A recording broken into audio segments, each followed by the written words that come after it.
Welcome to another screen printing tip. I'm Mark Sudona, Textile Application Specialist with Graphic Solutions Group.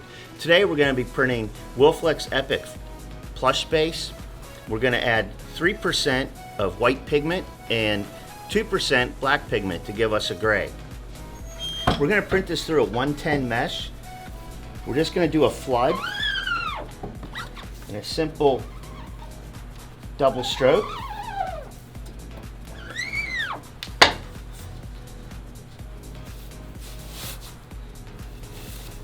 And then into the dryer.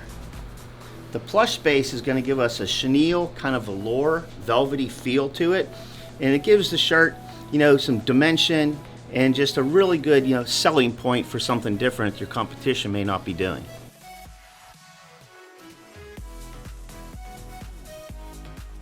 As you can see, the Wilflex Epic Plush Base is going to give us a nice soft velvety feel and add some dimension. For more screen printing tips, visit gogsg.com. We'll see you next week.